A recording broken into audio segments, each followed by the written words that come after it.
This looks really, really good. So we've got all the straps are in, everything's cut. So I have to trim the ends, and I'm guessing 1.5 inches past. Flush. Past prep, yeah, past. Yeah. Yeah. So if we come out. Well, come look at this one if you can make it over this far. I don't think I'm gonna make it that far. You look at this center. Yeah. So like on that other cabin with that main beam, if it sticks out 1.5 inches.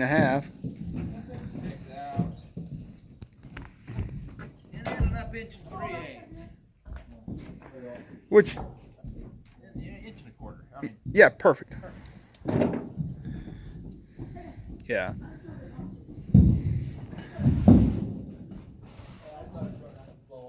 Well, so next we'll finish locking down the other side over there, and then we can start tongue and groove. So here the question that I've got is, where does tongue and groove stop at the back? How far? Put that log on, because this wall goes clear up to the main roof. Right. So I have to put but isn't there a I have to put in a ledger? There's a ledger. There's my detail. My prints have a detail for that ledger. Do we have to cut that into the log to stab that tongue and groove into it there at the back? I would have to check it again. I noticed it earlier today. Yeah. But I didn't pay much attention to it because that weren't the one. I was more interested in this shear pin. This drift pin they call it. The drift pin. That's pounded in here next to the screws. Yep. So that's just a piece. Screws and a piece of rebar, 16 inches deep. 16-inch piece of 16 because they said they wanted 6 inches of penetration in the lower log. Right. Yeah. So that goes into every single one. Every single one of these has a drift pin. And then not only that, we pulled the walls of the cabin square. Yes. We put a ratchet strap on one, and we basically made sure that post, that being the dead center of this building. Right in the middle. What would be really impressive for this, besides this deck being on and a way to get up here? Yeah. Because we could have that. Well, I'd say let's shoot for that. Hey, let me, as I'm contemplating this back wall in the tongue and groove, before we set that rear log, maybe we should scribe into that log with the chainsaw and cut a notch to set the tongue and groove in.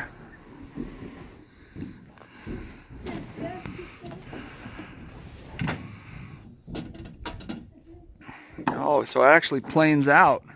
It is really close to dead on. What is it? 1/4 inch? Right there for it. I was hoping that with these cut down that it might run that across, straight across right there, because that's where your tongue groove is gonna. No, bring it back so that it's on this one a little bit right there. Yeah, so it doesn't barely. You could just about run that tongue and groove right back in there, push it tight.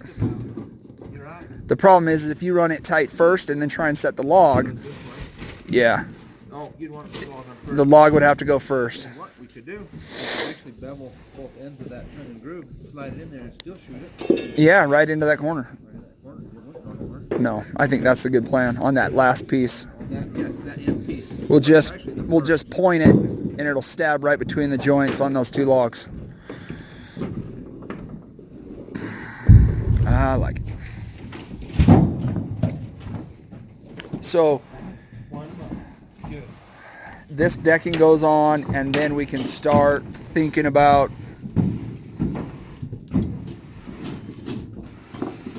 building.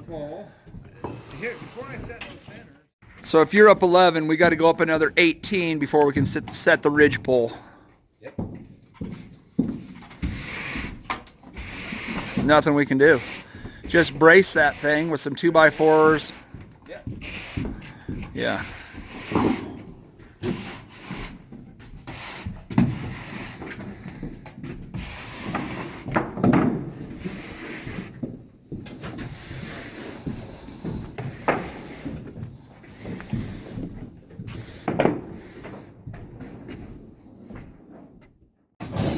Hey,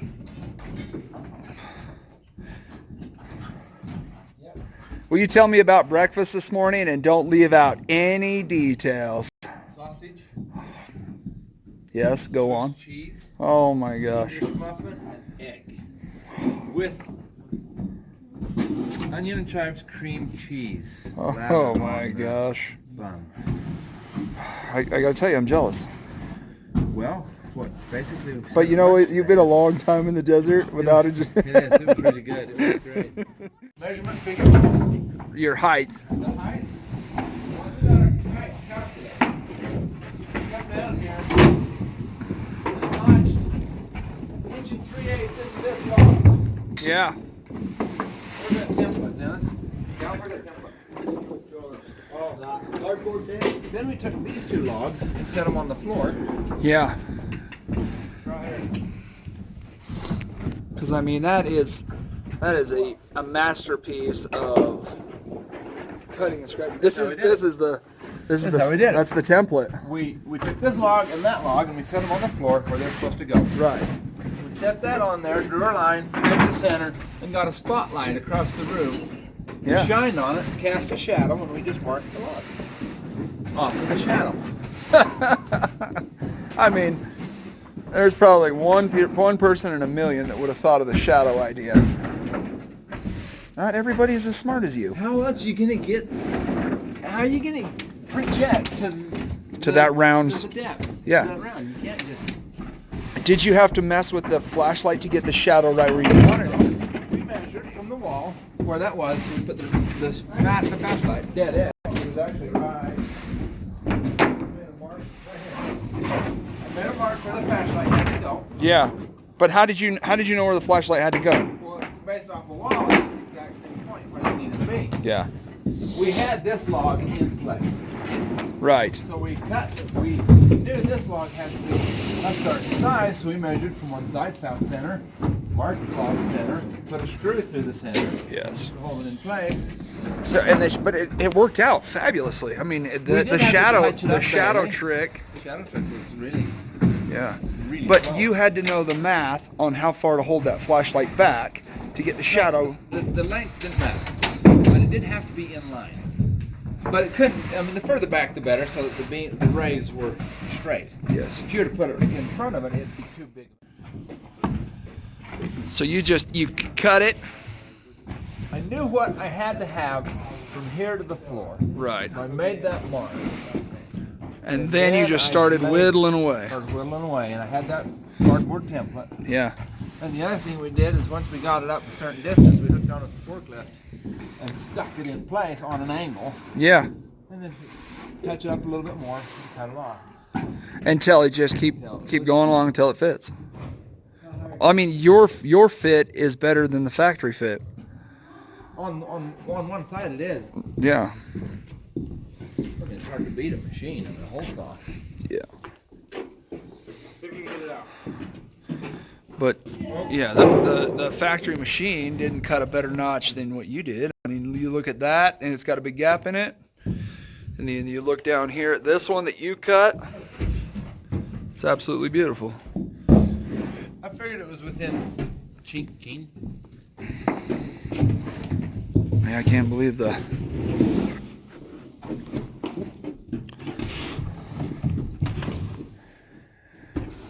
So the next order of business is Keep stacking.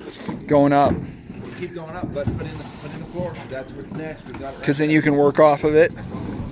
So talk to me about the front windows and setting these posts that run all the way up.